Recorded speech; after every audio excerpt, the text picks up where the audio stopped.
अब ये वाला क्वेश्चन है, इस क्वेश्चन को हम 5 सेकंड में सॉल्व कर सकते हैं। जिसने मेरा पूरा वीडियो देखा होगा वो बच्चा 5 सेकंड में इस क्वेश्चन को सॉल्व कर देगा। बोल रहा है ABC पब्लिक स्कूल की प्रवेश परीक्षा के लिए 320 छात्रों ने आवेदन किया, 230 छात्रों ने परीक्षा पास की और बचे हुए में से मतलब जो बच रहे हैं उसमें से 11.11% परीक्षा पास नहीं कर पाए, मतलब फेल हो गए। उन छात्रों की संख्या ज्ञात करें जो परीक्षा के लिए हाजिर नहीं हुए। एक चीज़ स्पष्ट है हमको, या तो आदमी पास होगा या फेल होगा, हैं, और फिर जो बच रहे हैं वही तो परीक्षा में शामिल नहीं हुए होंगे या अब्सेंट हो गए होंगे परीक्षा से, नहीं तो पास या फेल, यही दो ऑप्शन रहता है। अब देखिए, अब 5 सेकंड में कैसे सॉल्व कर सकते हैं देख लीजिए, हैं, अगर समझाना ना रहे तो और जल्दी ही बताया जा सकता है। देखिए, अब ये 0 0 भूल ही जाइए। अब समझ लीजिए 32 लिखा है और 23 लिखा हुआ है। 32 में से 23 अगर घटा देंगे तो 9 आएगा और एक 0 बचा हुआ था।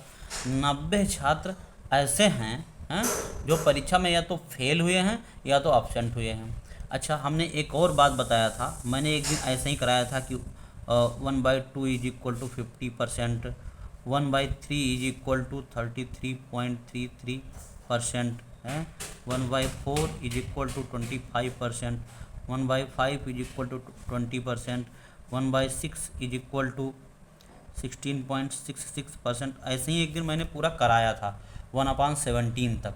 अब बहुत सारे बच्चे इसको देखते ही डर जाएंगे कि ये लिखा है 11.11%, अब इसको सॉल्व कैसे करेंगे, हैं।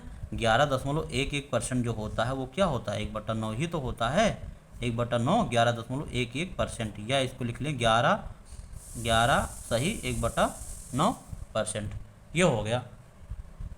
हाँ, अब देखिए 90 हैं, 90 हैं तो 11.11% मतलब 1/9, इस 90 की 1/9 अगर फेल हो गए तो अब्सेंट कितने हुए, हैं, तो 1/9 में से एक में से अगर घटा देंगे 1/9 तो कितना आ जाएगा 8/9, और इसी में से 8/9 कर दोगे और आंसर आ जाएगा 10, 80।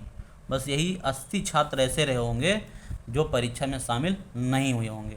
अब देखिए, इसका तरीका, इसमें करना कुछ नहीं था, बस इसमें से ये माइनस करना था, 90 आ जाता है, 90 आ जाता, उसके 8/9 निकाल लेते। 8/9 निकाल क्यों लेते, क्योंकि इतने छात्र ऐसे हैं जो परीक्षा में फेल हो गए और पास होने वालों की संख्या पहले हमको दे रखी है 230, और फेल होने वाले कितने हो गए 11.11%, मतलब 1/9। अगर हम बटे फार्म में लिखें, हमेशा परसेंटेज में ना लिख करके बटे के फार्म में लिखिए तो बहुत ही आसानी के साथ सॉल्व हो जाएगा क्वेश्चन।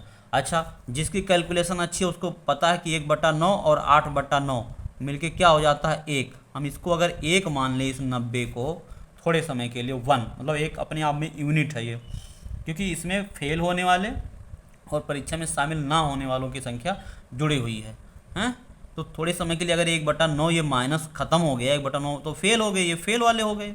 अगर ये फेल वाले हो गए तो अब्सेंट वाले कितने रहे होंगे 8/9 रहे होंगे। अगर जिस बच्चे को नहीं समझ में आ रहा है वो ऐसे कर ले, हैं, 1/9 माइनस कर दे एक यूनिट में से, तो 1 - 1/9 तो 8/9, तो 8/9 ही तो ऐसे रहे होंगे जो परीक्षा में शामिल नहीं हुए होंगे, मतलब 80 छात्र ऐसे होंगे जो परीक्षा में शामिल नहीं हुए होंगे। अब देखिए इसने कैसे कितना लंबा सा कर रखा, पहले 90 किया, फिर इसका 11.11% करेंगे तो फिर से वही बात इसने कर रखा है, 1/9 निकाला है, फिर 10 निकाला है, मतलब इसने 2 स्टेप ज़्यादा कर दिया है। 11.11% निकाला, फिर उसको 1/9 इसने मान लिया, फिर 10 किया। उन छात्रों की संख्या जो परीक्षा में हाजिर नहीं हुए, तो कुल छात्र माइनस पास हुए छात्रों की संख्या प्लस फेल छात्रों की संख्या, हैं। तो अब क्या करेगा 230 यहाँ जोड़ेगा, मतलब कि स्टेप और ज़्यादा कर लिया। हमने क्या कर दिया भाई, 1/9 जो हो गए वो फेल हो गए, तो अब्सेंट कितने रहे होंगे 8/9 हुए होंगे, सिंपल सी बात है। तो 8/9 निकाल लिया सीधा सीधा, इसी 90 का 8/9 निकाल लिया, 8/9 निकालते ही आंसर निकल गया हमारा। सिंपल सी बात है, इतना लंबा करने की क्या जरूरत।